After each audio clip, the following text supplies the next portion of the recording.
A very warm welcome to all of you. Thank you for taking the time to join our session on driving a just transition to renewable energy in India.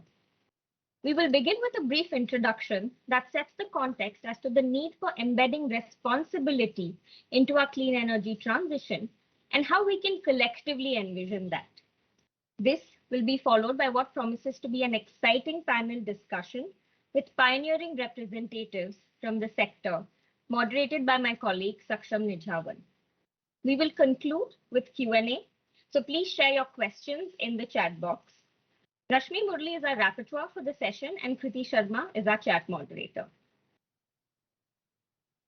Why do we need to talk about responsible energy? Well, the clean energy transition has proven to have several socioeconomic benefits apart from the obvious environmental and climatic positive consequences that it brings forth. It is also important to recognize that the renewable energy sector's value chain is similar in terms of the risks that it faces with respect to other infrastructure sectors as well. They share many of the environmental, social, and cultural risks. The sector needs to become increasingly accountable to these consequences across its value chain. The image you see here is that of what would roughly constitute the renewable energy value chain, from mining and extraction of key raw materials for manufacturing equipment and storage devices, through installation, generation of electricity, and finally the end of life of the components and technology that then needs to be disposed. This image that you see here is that of a lithium mine. We realize that an ambitious clean energy target is going to mean more mining, especially but not limited to metals and minerals like cobalt, lithium, and so on. These are not site specific in the sense that they're not, you can't say that it's in one particular location where the electricity is generated that this is going to be faced, but it involves a larger geography and set of stakeholders who get impacted.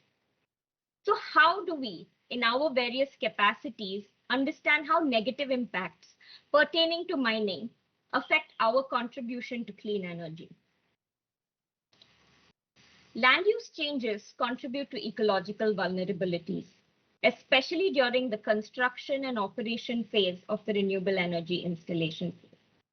We witness an impact on the local and regional biodiversity of the areas where the projects are situated, as well as in terms of the traditional relations that communities might hold with this land. Given the relatively lower power density of many renewable technologies, their demand for land also becomes higher, and the locations where they're situated tend to be arid or semi-arid ecosystems where competition for water is also very stark. So you see a clear people and resources challenge that also comes in terms of where these sites get located. This image that you see here, it has now become an iconic image, that of the endangered great Indian bustard.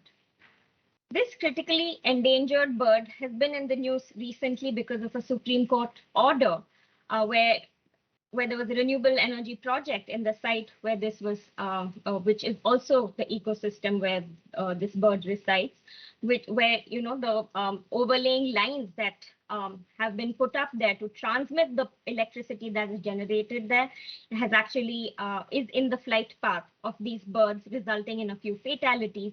And now there is this challenge in terms of how do you conserve and make the ecosystem safe for the bird while also ensuring that it's a conducive environment for ensuring that renewable energy can also be produced there. And finally, as we look to future-proof, what is required to ensure that we can effectively recycle the components at the end of their life, especially given the scale at which this power will be generated. By 2050, it is actually expected that we may end up with 11.9 million tons of solar PV related waste. Many of the existing components contain toxic material that require safe management and disposal. rather than be dangerously disposed in landfills. Some of these components also have the potential to be recycled and reused. How do we prepare for this scenario? Now, these are just some kinds of impacts that we need to address as we move along the energy transition. The transition to clean energy is an important commitment from our side. This sort of identifying these impacts does not mean that that clean energy is not essential for our development pathway.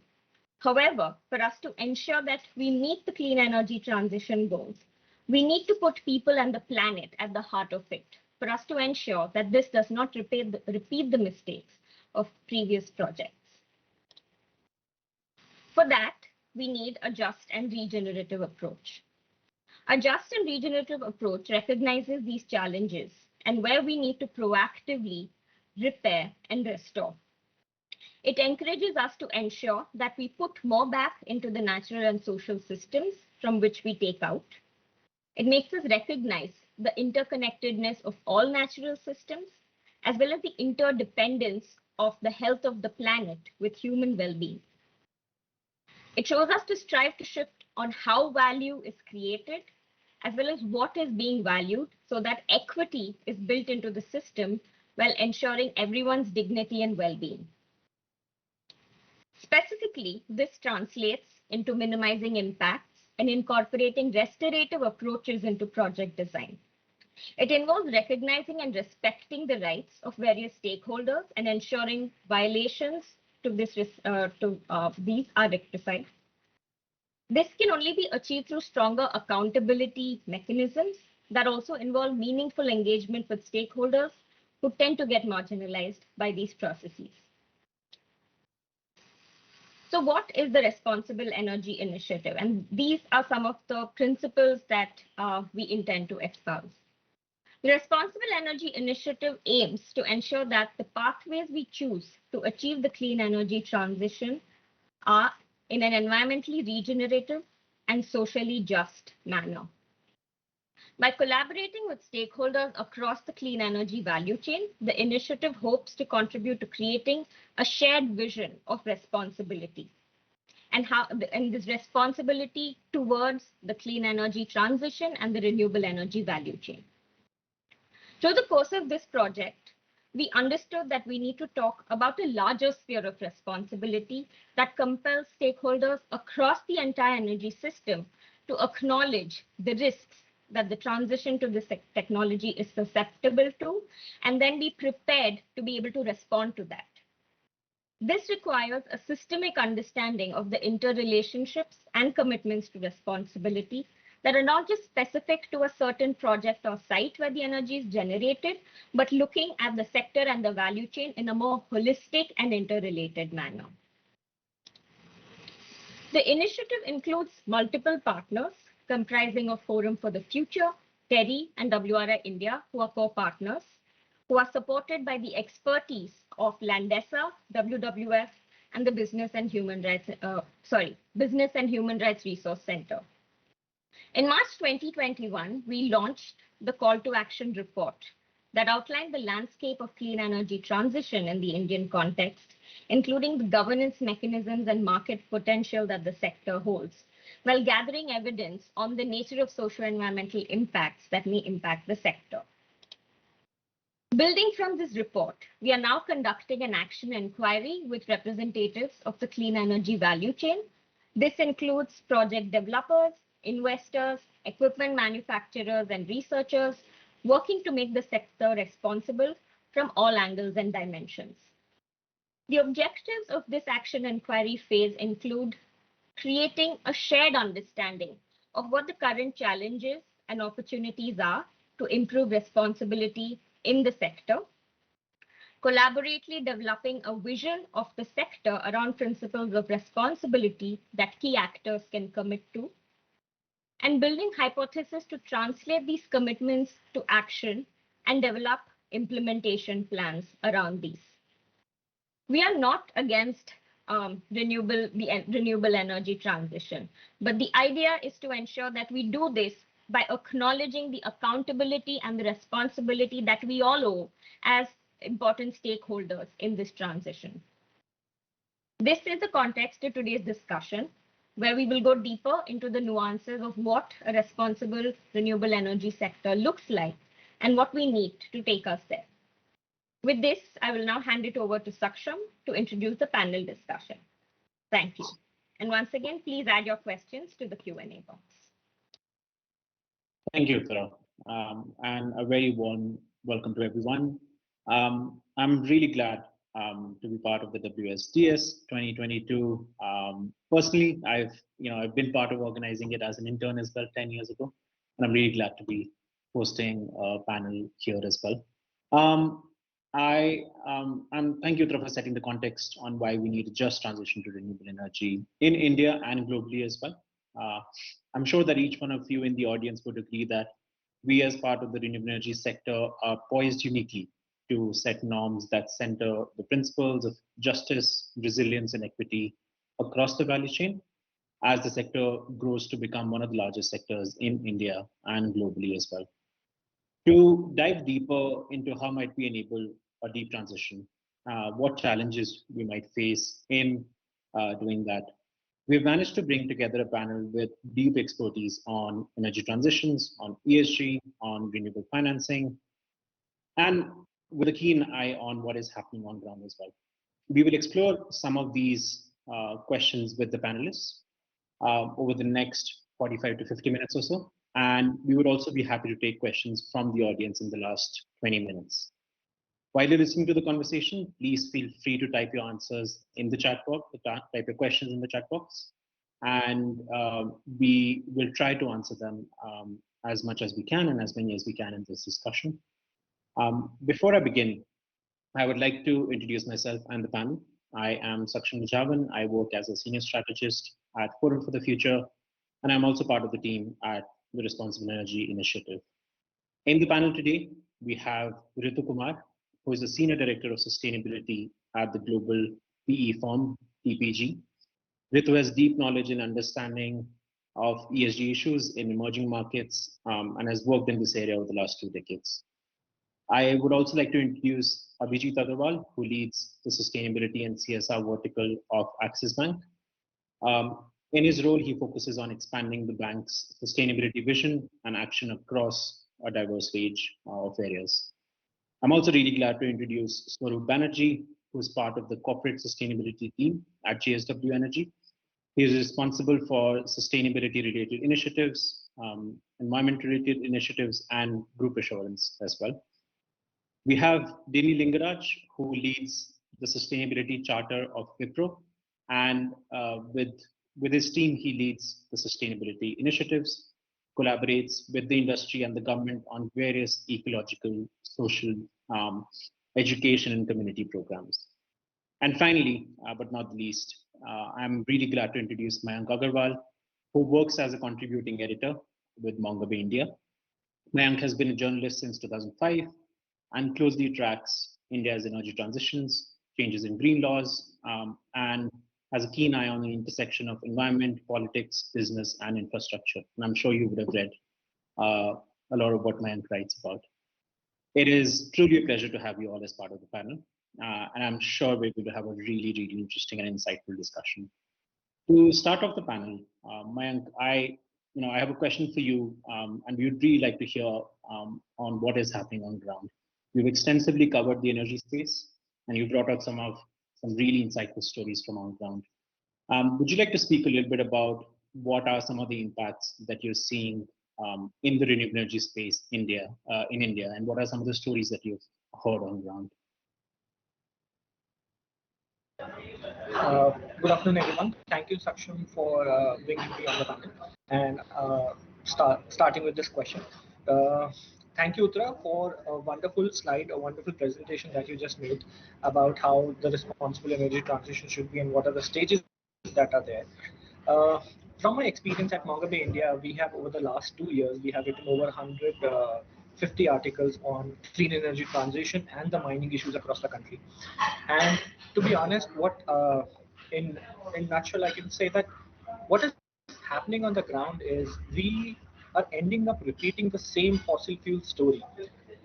the fossil fuel story that has played out in India over the last 30, 40 years, last 50 years, we are on the path to repeat that same story as far as the mining issues are concerned, as far as the rights of people are concerned, as far as the impact on environment, biodiversity, communities is concerned, as far as the impact on commons is concerned. We are actually in the process of repeating the same mistakes, whether it is based on, say, how we are importing the material, how we are looking at the whole energy distribution, how we are looking at the transmission process. We are on the path of that.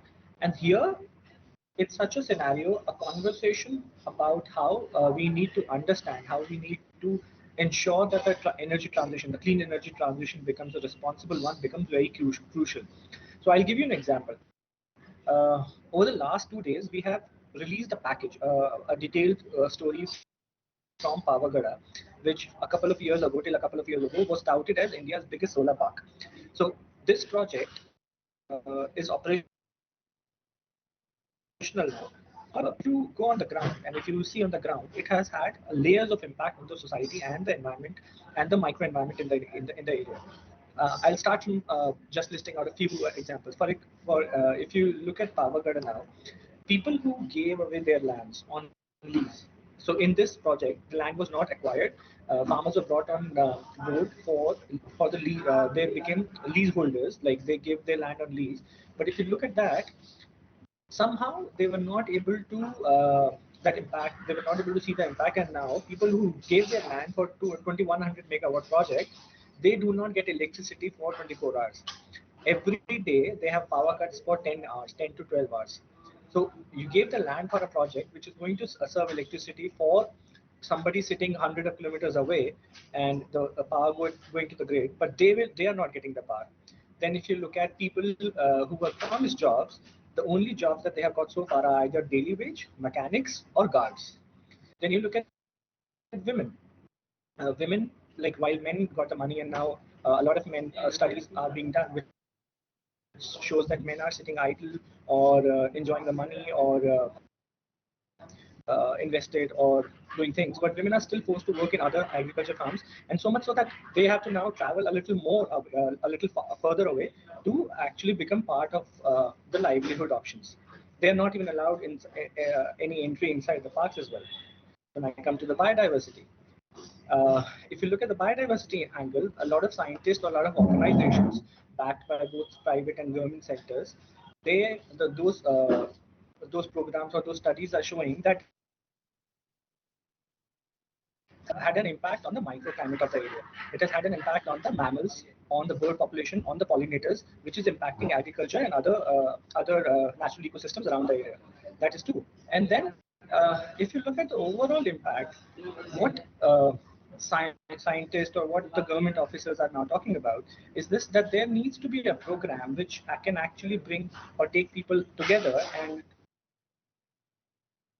them, so that people who are giving away their land get the best out of it, best out of the project. We can ensure that the people who are losing work because of agricultural land being taken away or because of the land going away, they can be reskilled to become part of the project rather than being relegated to, say, a job of a mechanic or a daily wage earner or a guard. Three, some kind of program where people are also, say, capacity building is done, so that when it comes to deciding about money, that can the compensation that they get for giving their land or leaving their land, they know how to go about it, and rather than wasting away the land. And because when we talk about these projects are talking about thousands of families. So when you look at any project in any area across the country, these are the small impacts which, if looked together, can make a huge impact on that particular section of society or that particular taluk, that district, that village. This is just one example of over hundreds of stories that we have covered from the ground. In some areas, for example, this may not be that project, but in some areas, we have seen renewable energy projects coming up in an area which is very, very far from distribution network. So then you talk about, and then you have to build a whole distribution network spanning hundreds of kilometers, and that for that, a land for locals is now taken over. In this Pavagada project or in many other projects, what we have also seen, the common land, which actually then leads to land conflicts. The common land which government considers wasteland, but which is used by local communities for grazing, for other livelihood options, is taken away from the project, even without settling the rights of the people. So then it gives way to land conflicts. Again, one other thing that my like experience from this series, like 150 stories, we have seen that in the race to, like, we have a very ambitious project, but we are ignoring a couple of very important crucial points. We have a 450 gigawatt target by 2030, but are we producing any material to produce those panels? Are we producing any minerals for any of those systems? No. All the systems, all the minerals, it's an import heavy structure that we are looking at. We are dependent on material being mined in, say, Latin American countries or other areas. So it is like, for my clean energy, somebody else is going to lose the land. Some other community in some other country may lose minerals, or may face pollution, or may face environmental hazard. But my land, my energy system will be clean. So is it responsible energy transition? No. Do we have any policy about that? No. Third, we talk about everything. Then we say that, biodiversity needs to be protected. The company needs to do that. But while we are doing that, we forget that we are also racing for the lowest tariff structure. So you have programs where the government comes up with guidelines that the transmission lines needs to be underground. But the companies then cry because nobody wants to give up with their margin. The company then clearly says that if we end up putting, say, the transmission lines underground, or if we have to take a lot of mitigation steps to protect the birds or to protect the biodiversity, we may end up spending a lot more. But then it's a catch-22 situation, because the government is constantly worrying about the low tariff, and at the same time they want the companies to spend also on the protection of these. So there is this paradox that nobody seems to have an answer about. And last but not the least, that I want to also highlight, we have a huge structure, we have a huge program, we have been doing this for over so many years now, but no one has, in the structure and the governance system, no one has actually talked so far about how these systems, or how these wind turbines, or how these panels will be disposed at the end of their lives. And despite, and it's not that nobody has pointed out to the government, but we are still very slow. So my whole idea, or my whole, like, the bottom line argument is that what we need to understand is that should not end up repeating the mistakes that we had while we were pursuing a fossil fuel based energy system.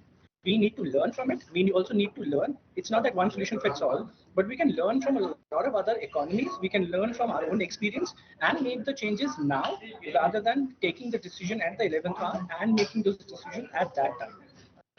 I'll rest here, and I'll then wait for how the discussion progresses, and I'll make it my point. I hope I was able to bring out some experience that me and my contributors from across the country that we have done, or where we faced so far. Thank you so much. Thank you, Mayank. That is really insightful. And some of the points that you made on land conflicts, on extending the benefits to the local communities, on creating sustainable livelihoods, are certainly the ones that we're going to speak about more in this discussion as well. I'm going to switch the gears and look at the investment side as well. Look at how the investment community is looking at some of these practices. Ritu, my next question is to you. You have a deep understanding of the financial systems. You've seen ESG practices evolve over the last decade or so. Where do you think the current investment-related ESG practices stand? And where would you like to see them evolve towards to bring in the aspects of just transition, resilience, and participatory governance to contribute to this deep transition that we need?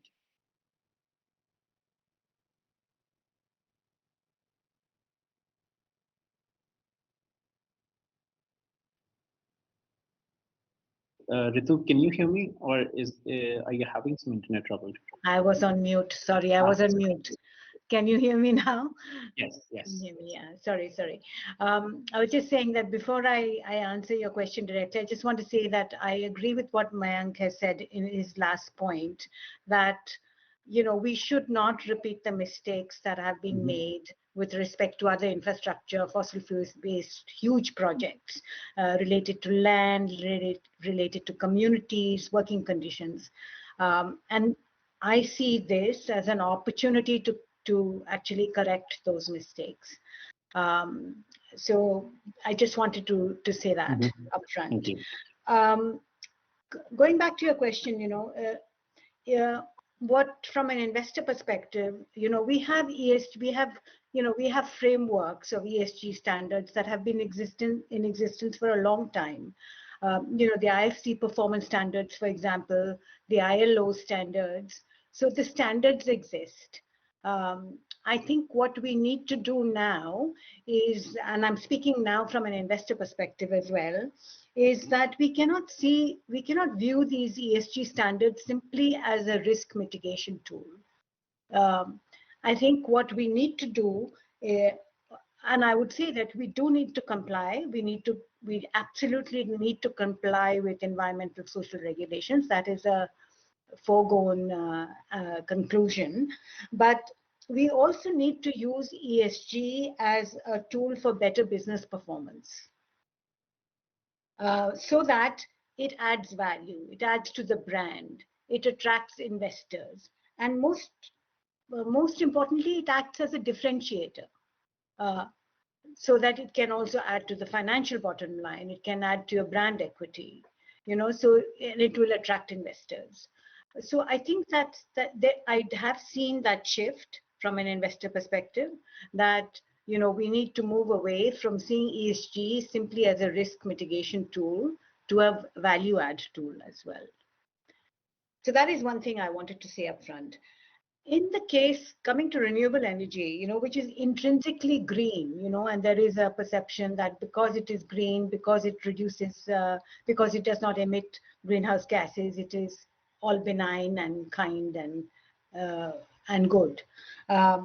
I see, and as Mayank has also pointed out, that at least, from an investor and a client perspective, renewable energy projects can act as a beacon of light and can be a differentiator for other infrastructure projects as well. Now, what do I mean by that? When you have decarbonization, as we are now witnessing, and we are transitioning away from fossil fuels, it will necessarily result in disruption for some sectors. So, coal mines will close down, thermal power plants will close down. Heavy industries that are very carbon intensive will have to shift the way they produce. And all of this will disrupt the ecosystem in many ways. It will also make workers in these sectors redundant. It will disrupt communities that are located around these industries. So, I feel that renewable energy investment provides an opportunity to ensure that this transition to decarbonization happens in a just and equitable manner. And it has the unique characteristics of binding climate goals with social outcomes.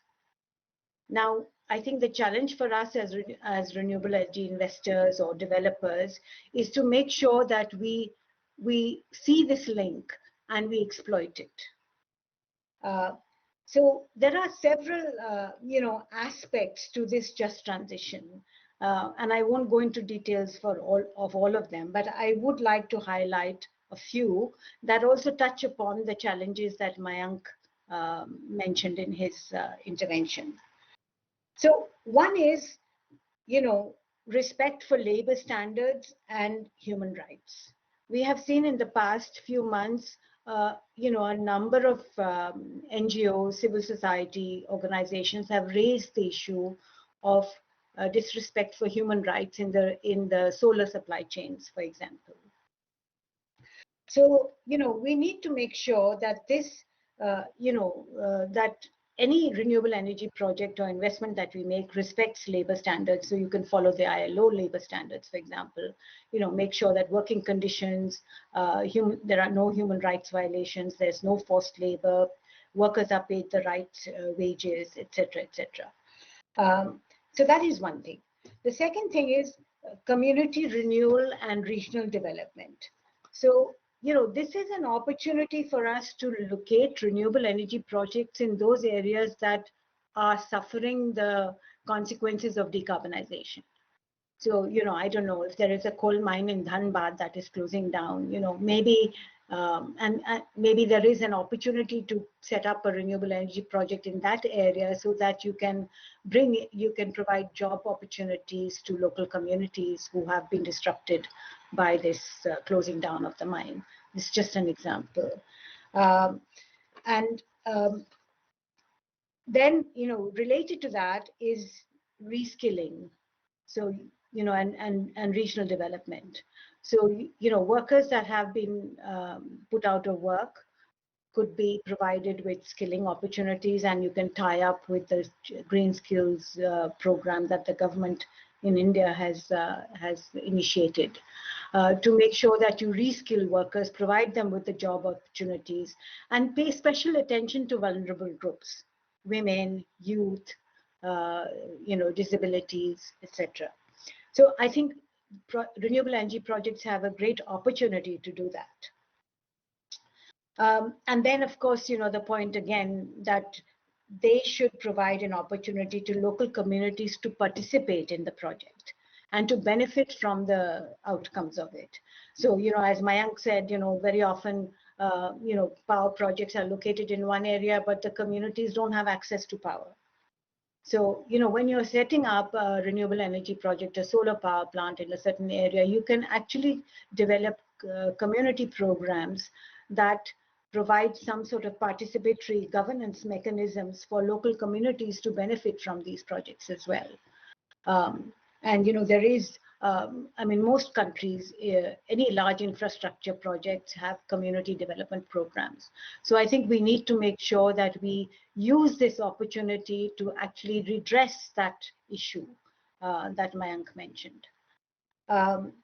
So, these are just some aspects of just transition, which I think as investors, as developers, we need to take account of at the very start before we even start operating the assets.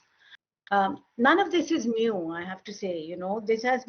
These aspects have been in existence for a long time. None of this is new. It's just an opportunity now for us to reinstill these standards and to make sure that we do it in a just and equitable manner.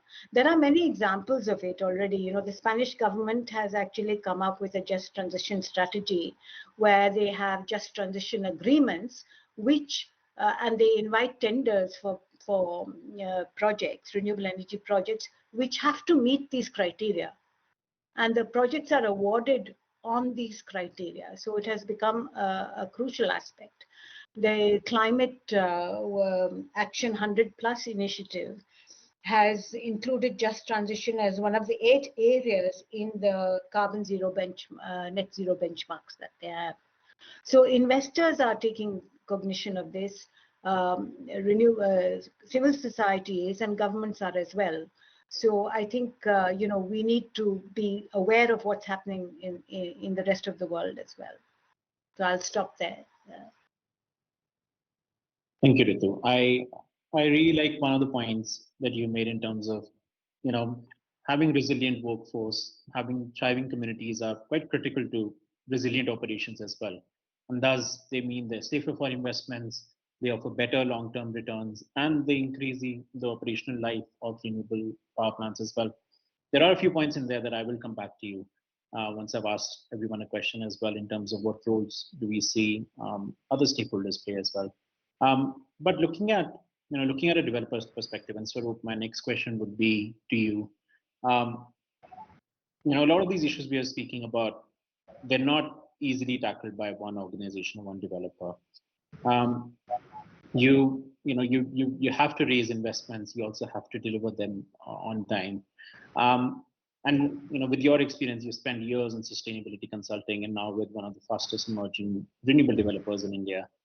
How do you see developers respond to investor demands in terms of pushing the traditional ESG boundaries? And how do you see developers going beyond just risk mitigation towards deploying renewable energy in a way that contributes to what Ritu spoke about, resilient communities and inclusive workforce as well? Thank you, Saksham. Am I audible? Yes. Yeah. Thank you, Saksham. At the outset, let me thank TERI, WSDS, and the Renewable Energy Initiative for having this platform where we are all learning from each other and sharing our experiences. So, to your question, Saksham, as developers, many of us are already working in our ways on energy transition and trying to address these issues with the key question in mind that how can we rise to meet the urgency of this change and the challenge in the next 10 years.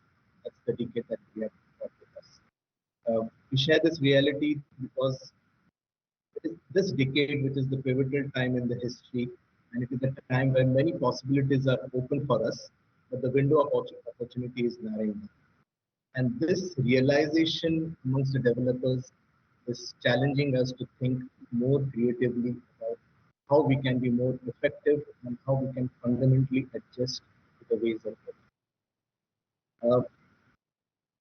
I was just listening to what Mike mentioned, and I think he rightly brought up many of the key issues that we see on ground, the real facts. So what has been changing from the developers' perspective is, I can say one thing is, developers have now started taking a systems approach. So when I talk about a systems approach, we had an organization, we had a project which is 2,000 kilometers away, and all the standards or systems that people was just talking about was being implemented at the project site, and then the reports being sent back to the organization.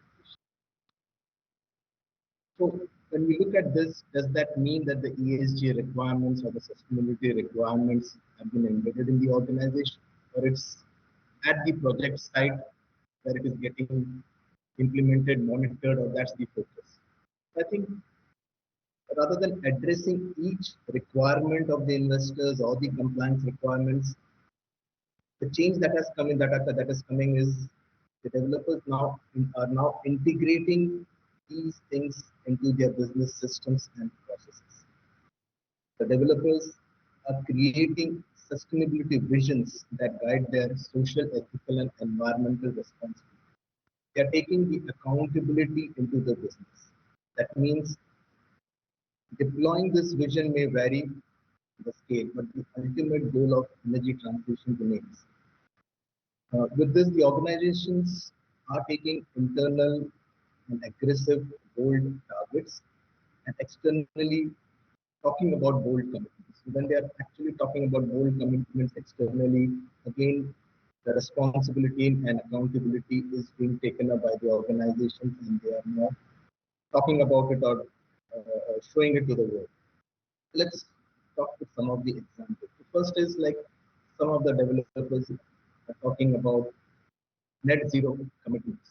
When we talk about net zero commitment in a particular year of 2050, how will they achieve? Once it is committed, it becomes their accountability to show their progress year on year because it's their brand and the reputation which is at stake. That's the first. The second is the organizations are now actually looking at an effective stakeholder engagement, what people was talking about, and trying to encompass all the business decisions, keeping all the stakeholders into consideration. So in this, while renewable energy sector looks green, but the impacts on the stakeholders are high. There's a clear-cut shift from the sector where people are looking from conducting environment impact assessments to an environment and social impact assessment. So this has been gaining more traction rather than just limiting it to a standard environment. The site selections. Today, the developers are looking at conducting various modeling or risk-based assessments for the sites to see what could be the impact, like flood risk assessments for the wind energy sites. So these are some of the climate adaptation strategies that they're trying to inbuild into the project design itself. The developers are also like adopting policies to promote workforce inclusion, human rights, which just human rights process in India is now mature. The NGRBC requirements, which is now talking about the organizations to have a due diligence process. So we as developers are now looking at having a complete system of human rights across the organization and how it would get implemented within the organization, and the same can be extended to the 2 or 3 key partners, that is the supply chain, the communities, and the indigenous people who are involved in the value chain. Engaging with the workforce and the contractors. Uh, we have started coming out with the supplier code of conduct, and this supplier code of conduct is now getting implemented across the value chain of the renewable sectors, where the suppliers are asked to make commitments on the key issues which talk about health and safety of the employees, the basic pay packages, some of the things that. Sorry? I'm sorry to interrupt you. Would you be able to come closer to your mic a little bit more? Is this better? Yeah, this is much better. We were missing out on a couple of points which were really interesting, and I want to make sure we capture those. Right. Yeah, thanks. So some of the other part is biodiversity risk. So today, the developers are looking at conducting a baseline biodiversity surveys of the areas that they're procuring, and then creating a plans, a long-term, a short-term, medium-term, and a long-term plans. So these are some of the examples which the developers have started and are doing in some of the areas. So there are pockets of excellence which we can see. There are pockets which still needs to be improved. Apart from those, there are performance indicators or key result areas that each organization is now assigning to these things, and these are getting publicly reported, thus building in a transparency into the system and creating a trust within the various stakeholders. So we need to be patient a bit more and see how we can kind of get this sector into a more mature form.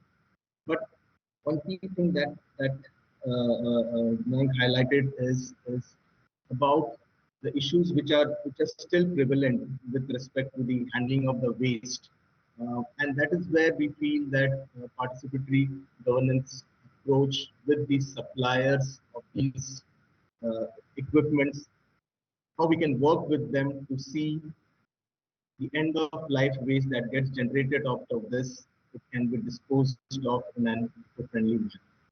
So these are some of the points to look at.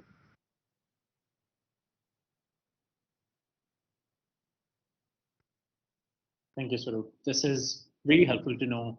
Some of the points that you made on really going beyond the bare minimum of not sort of no violations in human rights, but in fact, really looking at how do you champion them as well. I will also come back to, if we have time, on the end of life disposal issues as well, and how can we build in more circularity right from the get-go. But I'm also really interested to hear from you, Abhijit. As part of, as one of the biggest lenders, as part of Axis Bank, I recently read that you've committed about 30,000 crores to both sustainable finance, which includes renewable energy as well. It gives you a really unique opportunity to be able to set ESG performance standards, to be able to, really decide what you would like to see or what value you would like to see this investment create. From your perspective, how would you like to see lending policies set that benchmark in terms of the values the investments create, and on the lines of resilient communities, on the lines of even protecting ecological systems as well? Certainly. Thank you. I hope I'm adequately audible, Sachin. Yes. Maybe a little bit closer to your mic. I think that's the theme with everyone. To be safe. Thank you. Right. No, thank you so much, and really an honor to be at WSDS, and really, I've been following this forum for so many years, and finally an opportunity to speak here. And thank you to the Responsible Energy Initiative for having me, and thanks for the question. And really, I think Ritu, all of you, Swaroop, Mayank, all of you have covered the aspects, have covered the aspects very well. So what I can do is that I will take the liberty of delving a little deeper into the specifics of banking sector itself. So please bear with me. And the topic I thought, the factor which I thought would be most appropriate to begin with is probably the least exciting, and that's of risk. And again, sorry to you, Ritu, for bringing this up. But the reason I want to bring this up with talking about risk in the banking sector is because fundamentally, any financial institution is extremely risk averse, which is why banks have very elaborate risk processes, which is why they have very heavily regulated, which is why they have a lot of capital adequacy requirements, etc. And all of you can agree that every product or service that any bank offers has to be backed by a very solid risk management framework. And it is in this context that I want to speak about risk. There is one fundamental aspect of risk that still is very, very prevalent, not just in India, globally, is that how we look at the renewable energy sector in general. And it still remains a very highly risky sector as compared to the thermal power or other sectors. And because of that, banks generally kind of balk at lending more to renewable energy to begin with. Right? There is a lot of policy uncertainty still. Policies are dynamic. The sanctity of contracts or sometimes comes into question.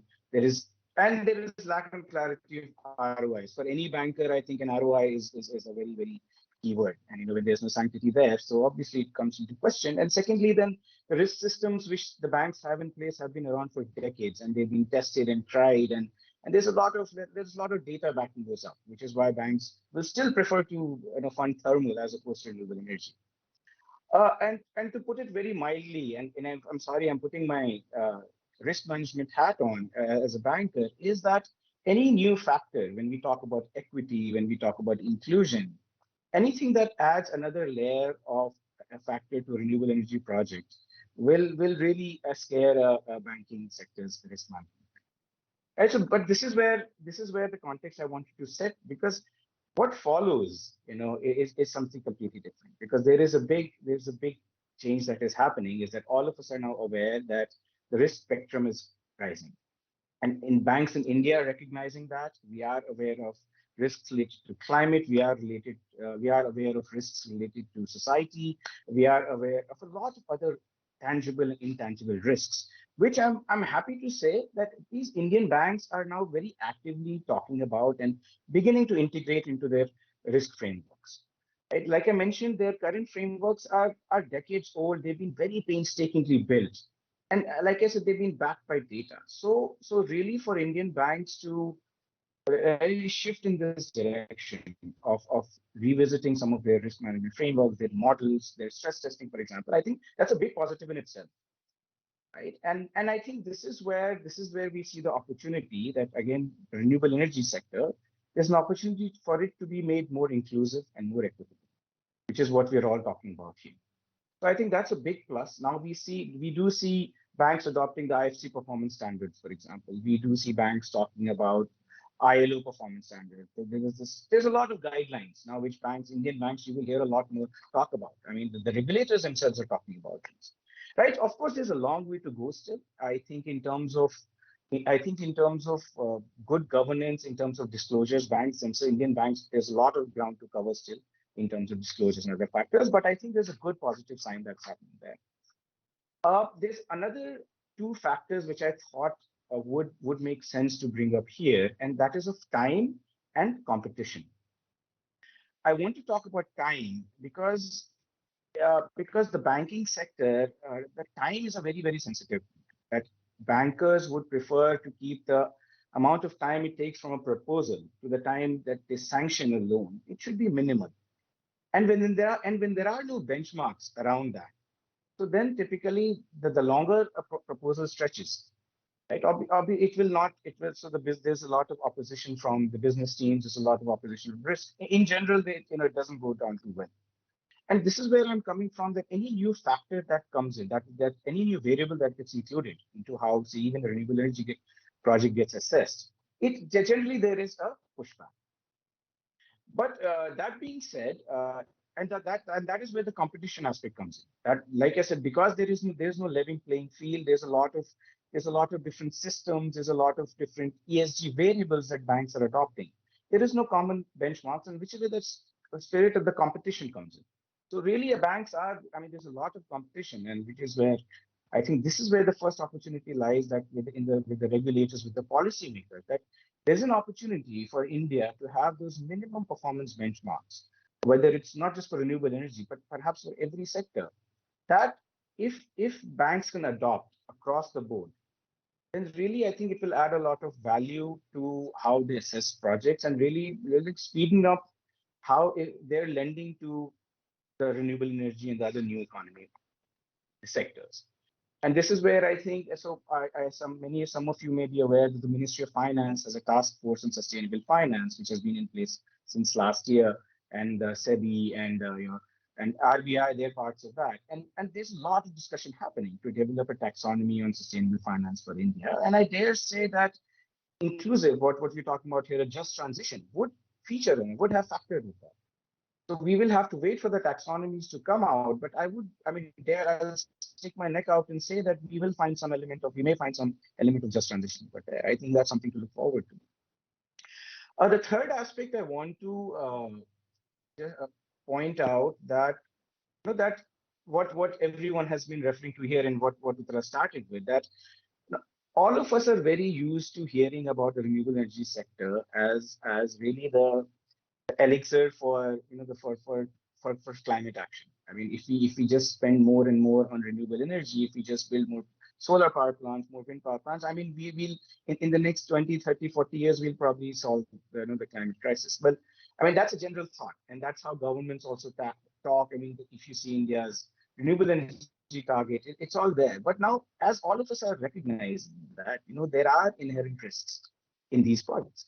Typically, what happens in the current scheme of things, again coming back to risk management, is when it comes to solar power project, you really don't put, or any renewable energy power project for that, you really don't put it through the same kind of analysis or a risk analysis, which you would put any other project, because you think that this is a renewable energy project, this is a green project, it passes through, it has no risk.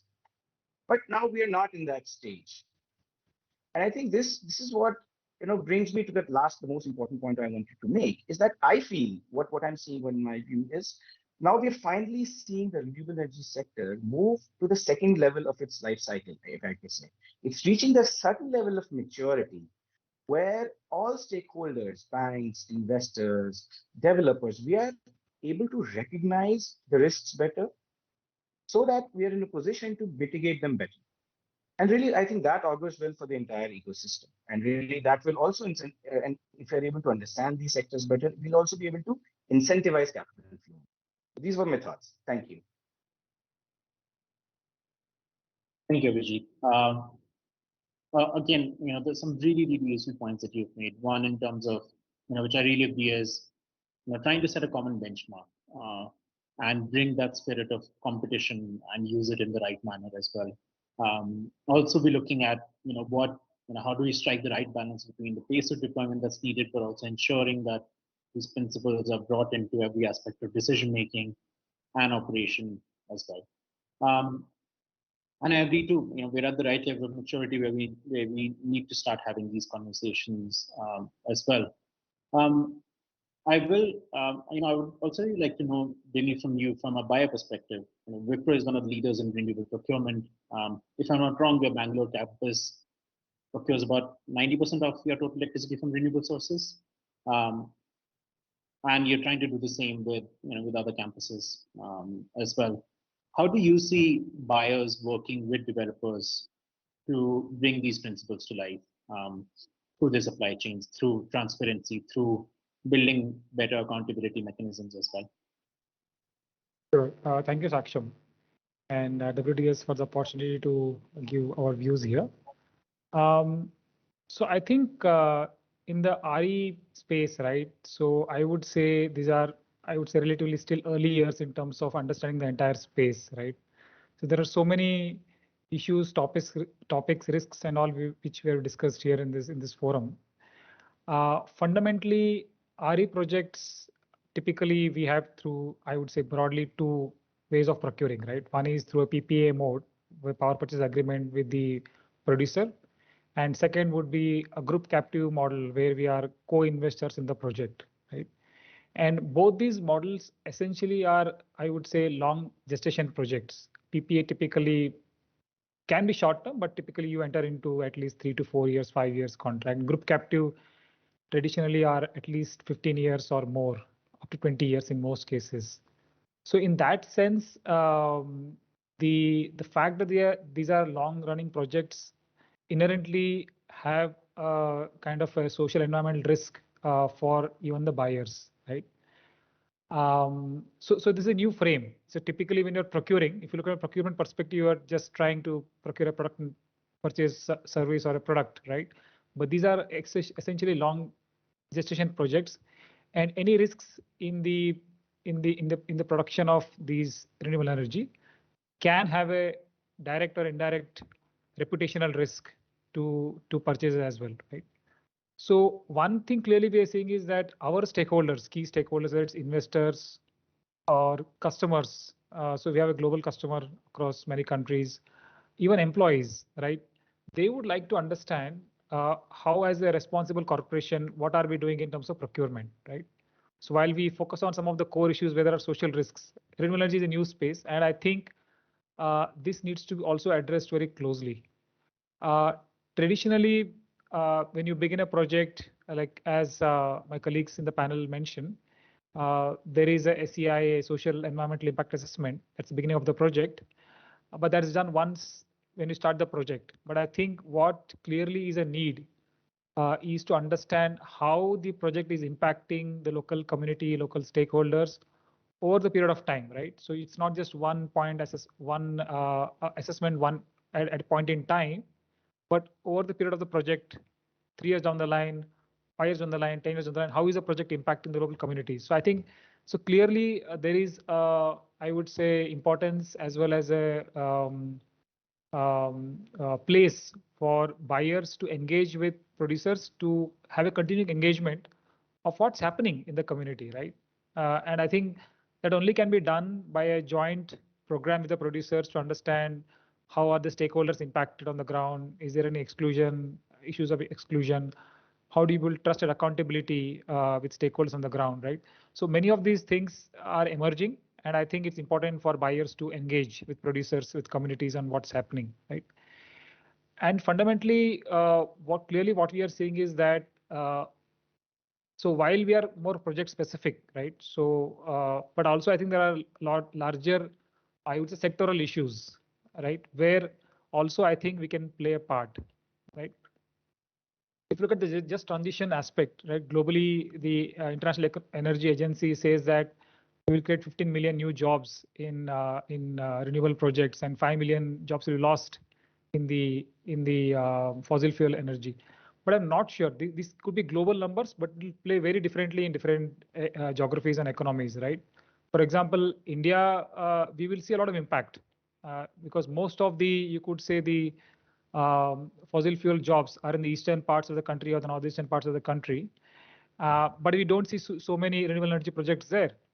And so what's going to happen to those jobs which are going to get lost from the fossil fuel sector? So these are very difficult questions, and I don't think we have the answers for them. And I think when we're replacing from fossil fuel to renewable energy, we also need to look at what is the impact on the communities where we are transitioning from the thermal power plant or fossil fuel power plant to these sectors, right? So from while we can look at project specific requirements of social audits and environmental assessment, but there are larger structural issues, right, in terms of impacts to jobs in the fossil fuel sector and how will these get replaced. You can't replace one job with one job in renewable energy. It's just not going to happen, right? You're going to lose a lot of jobs in the fossil fuel, a lot of disruption before you create one job in the renewable energy sector. And the other thing is that we're going to see a lot of automation in the RE sector, right? Thermal power plants still need a lot of manual, semi-skilled labor. In the renewable energy space, you don't need so many people to, I mean, probably in the implementation phase you need, but when the project is up and running, there is hardly many jobs created. You essentially have some people who are as my colleague from GSW mentioned, you have some security guards or some people maintaining and cleaning the panels or other things, but essentially the jobs are very, very less. And traditionally the job market in India is very informal. So many of these are contract jobs, right? So there's a lot of vulnerability on the social side, right?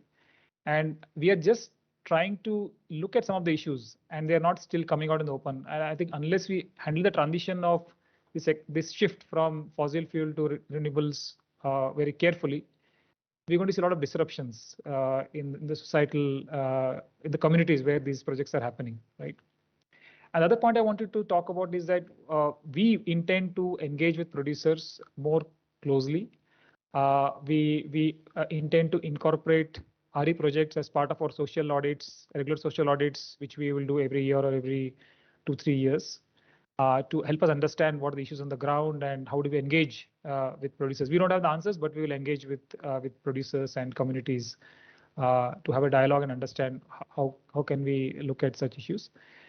And fundamentally, as you all know, that India is land resources are stressed, right? And these projects are typically in areas where marginal farmers or low-income farmers need to give the land to RE developers. I think that's a major challenge, right? How do we ensure that the resilience of the community is not impacted due to large-scale RE projects? And Pavagada is a good example, what Mayank mentioned. It was you could say a land which didn't have enough agriculture productivity. So you're also seeing agriculture productivity loss and farmer what should I say, resilience in kind of driving the shift to such projects in such areas, right? So it's in a way, it's, you could say on a short-term basis, it can probably help with some capital for the stakeholders, but a long-term, there's going to be a lot of issues for the communities where there's such large utility scale projects are coming up. Yeah, thank you. Yeah, thank you. Yeah. Thank you. Thank you, Jimmy. Very useful. And in terms of also looking at what kind of accountability mechanisms are you thinking in terms of bringing in when you're procuring renewable energy as well? And I really like the aspect of not just asking the developers, but in terms of working with them as well, and trying to see how they can also work on this challenge as well. We've heard from each one of you, your perspectives on responsibility, your perspectives on how do we bring in different principles to life. I do want to open the question to all the panelists, and we can, if we have time, we can hear from each one of you. And I guess this is a question that quite a few people in the audience would also have, which is on how do we see public policy and public finance play a role in enabling this transition. It's a particularly tricky situation for policy and public finance, right? We don't want it to come up in a way that it reduces the pace of deployment, and it enables the deployment in a way that it meets all the targets we have. But we know that systemic change and large scale change is backed up by policy as well. So in terms of trying to bring in these principles of resilience, of inclusive governance, of climate resilience as well, what role would each one of you want to see public policy and public finance play from your perspective as well? Maybe anyone? I'm happy yes, to please. have a go.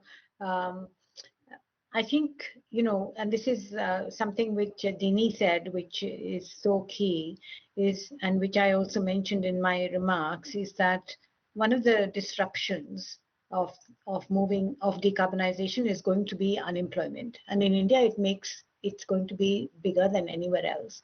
And I think that is where public policy can really has to play a role.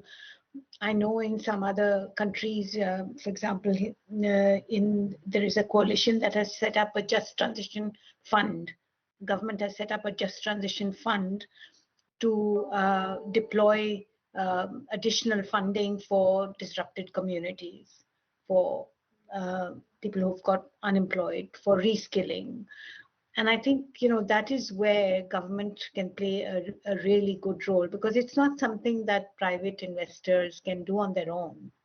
The fact that you're engaging with society has a public component to it, and it is not something that a private company can do on its own. It needs to be supported by public policy.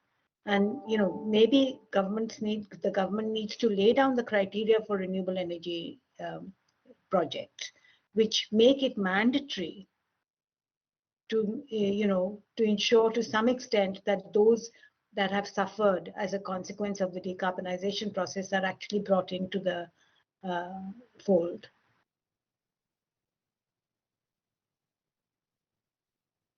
Thank you, Ritu. Anyone else in the panel would like to share their thoughts on this question? I think one thing that I would want to add here is to your question is probably we can have as we are seeing that renewable as a sector we are discussing, but the point which Mike highlighted is where is the manufacturing base for the panels, for example. If we start encouraging or have create a market for the RE manufacturing sector to set up those plants in India, and probably that can kind of help the kind of issue of transition from coal-based to the manufacturing, because such manufacturing units will employ or will need a lot of will create a lot of jobs for employment. So policymakers, we should be thinking in those directions that how this can be encouraged and how this can be taken up on a faster pace. Yeah, so I just want to add probably to a more specific policy intervention to what Ritu mentioned. If you just look at the PSUs, many of the fossil fuel companies are essentially PSUs. I mean, most of the large ones. So I think government can demonstrate something on the ground by looking at some of the large PSUs and seeing, can they create a just transition plan? If you just take two companies, Coal India Limited, I'm just naming them because it's the public domain. Coal India Limited and NTPC themselves together both employ close to 4 lakh employees, right? I mean, I'm talking about permanent and their contract and their employees, right? How will these jobs impact? What will happen to these jobs, say in 5 years, 10 years down the line, right? And that could be very specific, a transition plan for certain PSUs and what they will do when these jobs are not there, when the company or the sector shifts to RE, right? We will continue to use coal for the next 30, 40 years, surely. But clearly there should be a plan for these regions where there will be a lot of pressures in terms of shifting these jobs to low carbon sectors, right? Thanks, Can I just add a couple of quick points? Yes, absolutely. Okay, so I just want to say that just 3-4 things, small quick points. One, we need to understand that the transition is already underway. It's not something that will come in the future. It's already underway. And in a country like India, we have multiplicity of authorities, guidelines, frameworks, plans. Everything is there. What we need to realize is that we need to ensure their implementation on the ground. For example, let's say I'll just digressing from this main question, but I'll come back to this. For example, when we talk about solar panels, we are talking about 280 gigawatt of solar power by 2030, say 9 years. But a lot of places where these huge solar parks are being put up are water scarce areas. So we have the data, we have the policies, we have the frameworks, but what we are missing is joining these dots. What we are not looking at is we are looking at 40,000 hectare of hybrid solar and wind park, but in a place where there is a lot of common ground, where there is lack of water. So we are not joining the dots. And then when we talk about these job opportunities, what we are forgetting is this: a lot of things are already underway. We have 100 gigawatt of renewable power already. Okay, but in a country like India, where we have such strong unions in the energy sector, no, there is the question of unions or ensuring the welfare of the people involved as workers, informal or formal workers, directly or indirectly.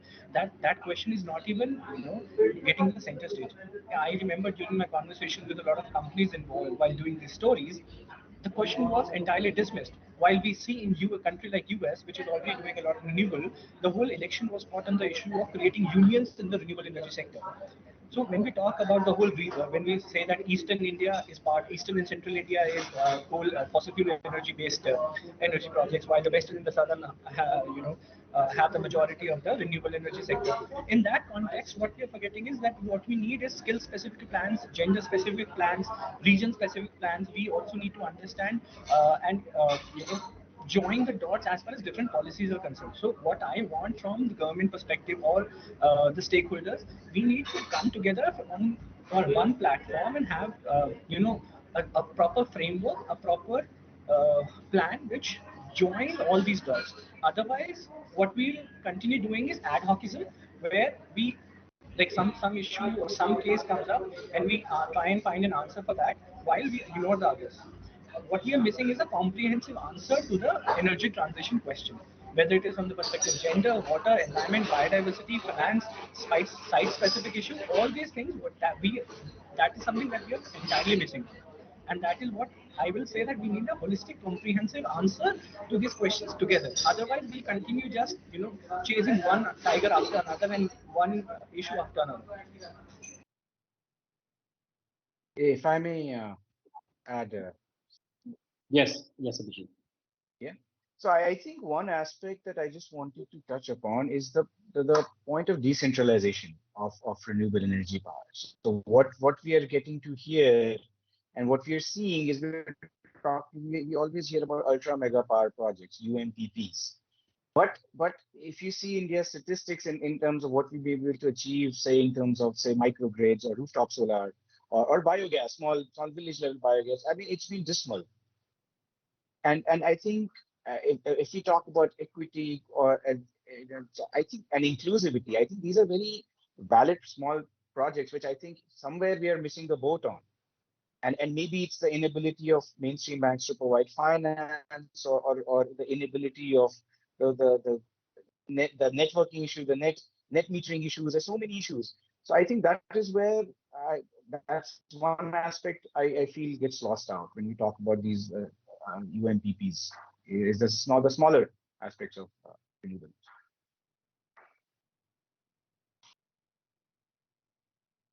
Thank you, Abhijit. Your last point was sort of touching upon what my next question was going to be on in terms of, how do we bring in more participatory governance principles into the decision making across the value chain?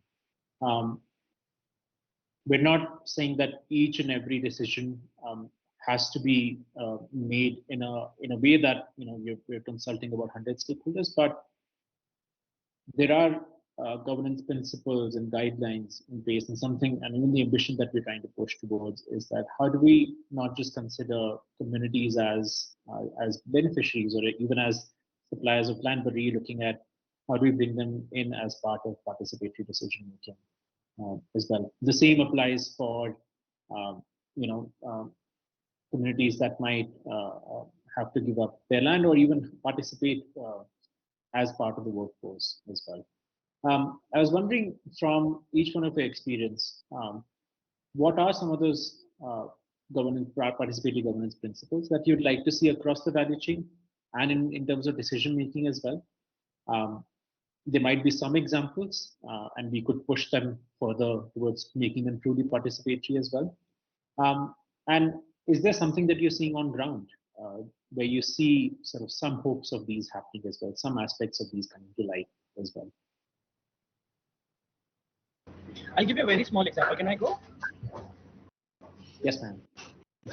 So, okay, let's look at this Pavagada story that we just released today and yesterday. And we released the story in 2 parts. So, when we see a lot of energy projects, there are land issues, automatic land issues. In this project, to ensure that there is some kind of cooperation with the farmers, the companies involved, they directly went for taking the land on lease rather than acquiring it. In that context, if you see, we also need to talk about the land use at the end of the lease time. So in this particular context, the land is taken on lease for 28 years. Okay, and the community has been promised that the land will be returned to them after 28 years. But because of the heavy concretization that is required to put up a solar park, nobody is talking about the impact of that concretization or neglect that is going to happen over the next 3 decades. What we need to ensure to see, ultimately at the end of the day, whether it's a company, farmer, government, or any stakeholder involved, everybody wants some kind of benefit. Everybody wants their interest to be taken care of. So if the developers and the government can ensure that the stakeholders on the ground are participating or are like they get the cooperation and they get some form of the pie that everyone is eyeing, that way we can ensure that the rights are ensured of those people. The environment gets a protection, because a lot of times what we see, because it's a very top-down approach. With very top-down approach, a lot of people end up missing on the benefit that a project can give, whether it is power grid or anything. As I said, people are not getting jobs, or people are not getting the power that for which they are giving the energy project. So if you make those people part of the whole process, if they develop along with the project, if they get the benefit along with the project, they will automatically become the part of the thing, and project will get the required push.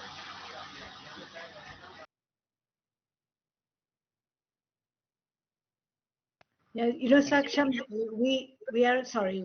Go ahead, Sarup, please. Yeah, I mean, I was giving another example, which is not from this sector, but from a different sector. If you look at the pharmaceutical sector, you have a standard called PSCF, Farmers Supply Chain Initiative. Now, if something can be adopted for the renewable energy sector about the supply chain, so we get the suppliers, and you'll agree that most of the suppliers are common, or the supplier base may not be that huge. So if we get the suppliers, the developers, the buyers of renewable energy, and the regulatory bodies, and create a framework that how we can manage the transitions or the just transition issues across, or the social issues in the supply chain, and create some kind of expectation through a framework which can be adopted, and that can be adopted across the value chain of the renewable energy in a whole.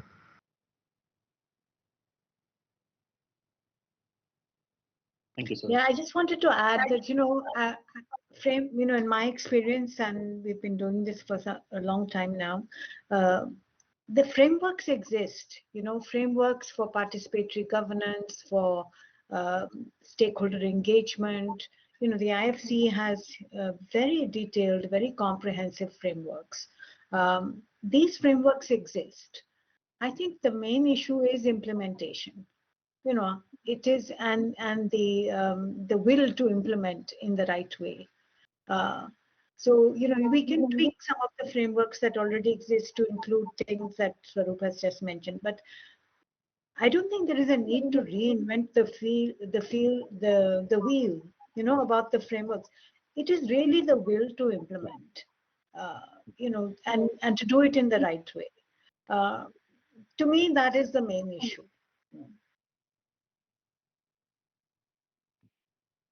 I agree. I think there are some examples that we pointed out here as well, and some of the other examples that we were sort of exploring was on multiple land use, and not just using land only for large solar plants as well. We've seen agri-voltaic pilots coming up to the order of 300, 400 megawatts.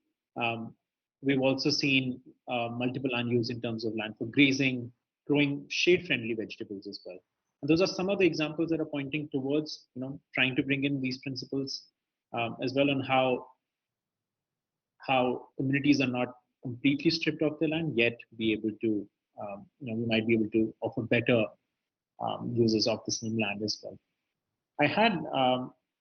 I wanted to pause and see if there's any questions coming in from the audience. And if you do have any questions in the audience, please feel free to share them with us as well. We've got about 10 minutes or so left as well.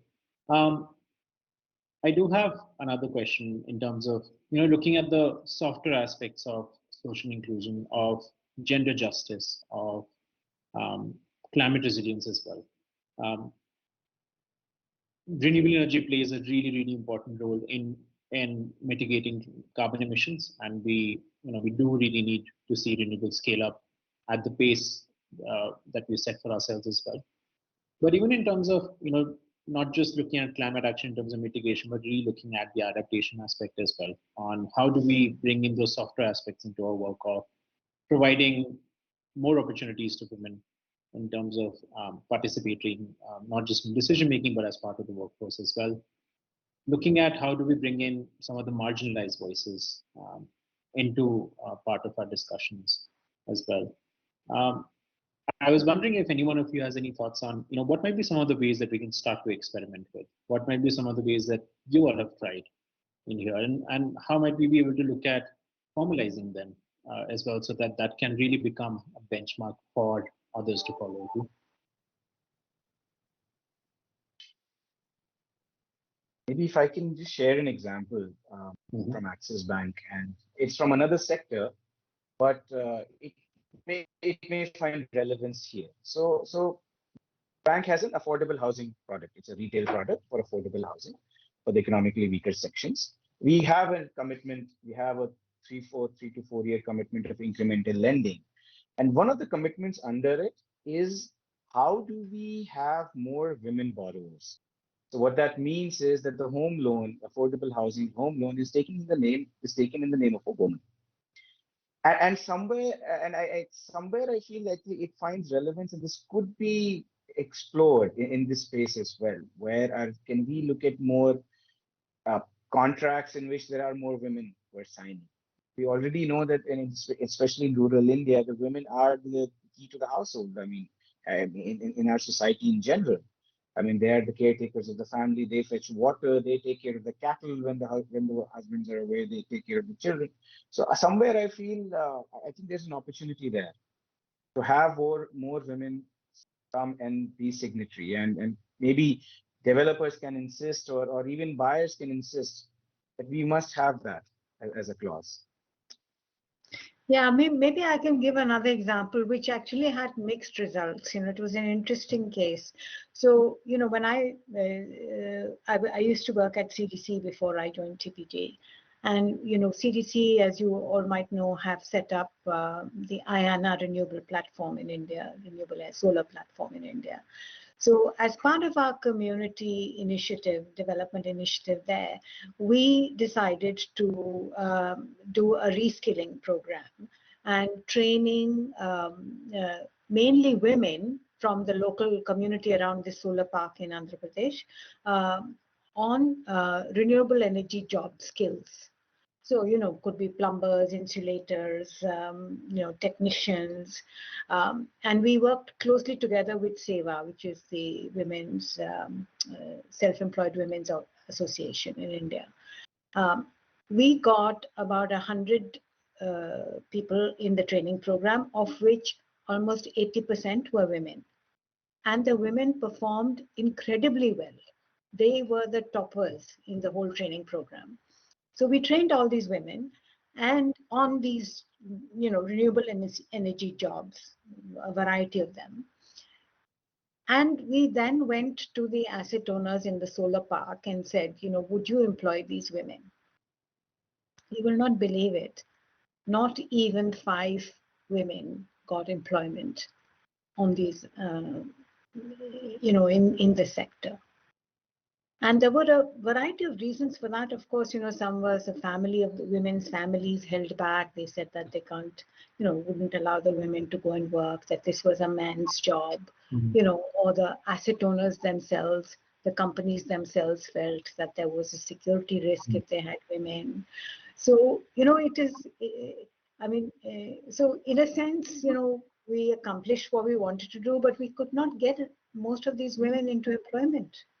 So it was to me, it made me reflect that actually we also need to bring about a shift in attitudes and culture, and that is where I think the involvement of other stakeholders is really key, the civil society organizations, government.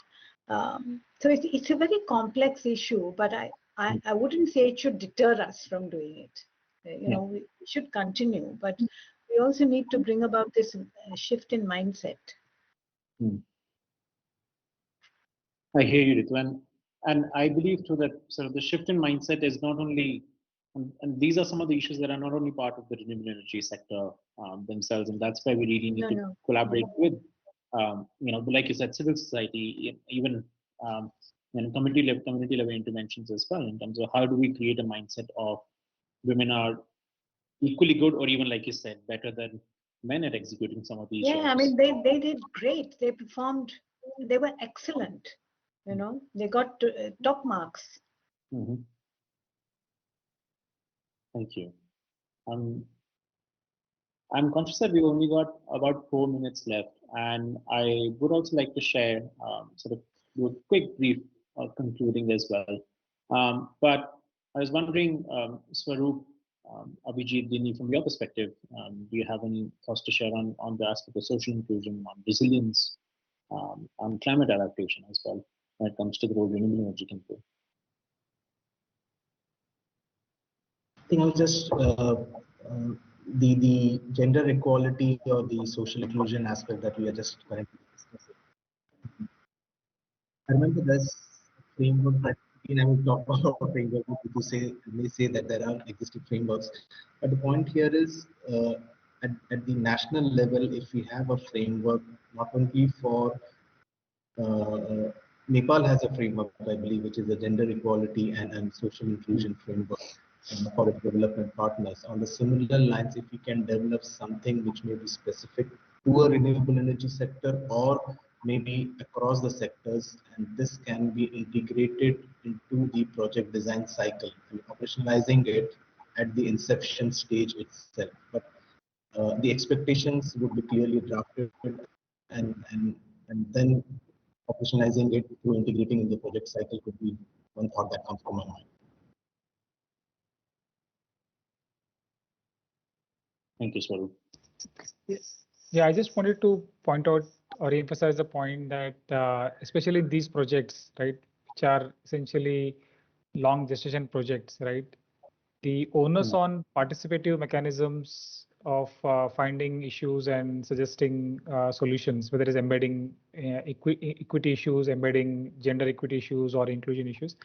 I think I would say that the onus on implementing forward-looking or inclusive policies lies with the project proponent or the buyer, right? Because see, if you go into a community and say we're putting up this mega scale project, there's not going to be any opposition, frankly speaking. If you look at the sectors, geographies where it's happening and the areas where it's happening, nobody's going to say don't do it. People are willing to give up their lands and set up a plant because agriculture anyway is not remunerative, and probably this is a good way of getting sustained income for 10, 15, 20 years, right? But I think what we spoke about is that going beyond the social and environmental assessment to really look at what is going to be the long-term impact of such on the community and see what can be proactive measures that the project proponent can take jointly. There's not going to be one solution that is going to fit in all situations, but we need to have a constant dialogue and see what can be the long-term projects, social projects that can be implemented in the project site in the communities. I think the onus is on us to do that. I would say that while participatory models exist, we can't expect them to be equal partners when we look at such projects. Thank you, Jimmy. If I may add, yes. Do we have a few minutes, half a minute or so? I'll just quickly. Yeah, we've got half a minute, and then Yes. Yeah. Please. So I think this is an opportunity for us, the Responsible Energy Initiative. I think really to take this forward in the sense that while I'm conscious that a lot of expectations and demands are put on the government in terms of policy, I think we as a sector, and when I talk about the sector, all of us, investors, buyers, developers, this is what can be propagated. I think we all suffer from the tyranny of distance. We take decisions not really being on the ground. And then like you refer to that, having that engagement with the developer and for the buyer, I think that we as an initiative going forward can really push for and really not really have to depend on policy to achieve that.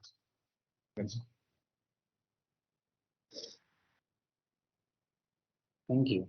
And with that, we're at time. I wish we had more time to speak about more of these issues, but I hope for those of you who were in the audience and who might listen to this recording afterwards as well, that you found this useful. I hope there were some new things that you were able to learn from this discussion as well. I don't have the time to thank you individually for each one of the panelists, but Abhijit, Swaroop, Dinny, Mayank, Ritu, thank you very much for giving us your time and sharing your experience as well. These are some of the issues that truly need systemic action. No one of us can change the context alone, and we do need to work together. And if you'd like to work with us and know more about the Responsible Energy Initiative, you can reach out to TERI or me as well. We'd be happy to share what we're doing, and we'd be happy to share our learning as well. So thank you very much, and I hope everyone has a really good rest of their days and the week as well. Thank you very much. Thank you. Thank you, everyone. Thank you, Saksham. Thank you.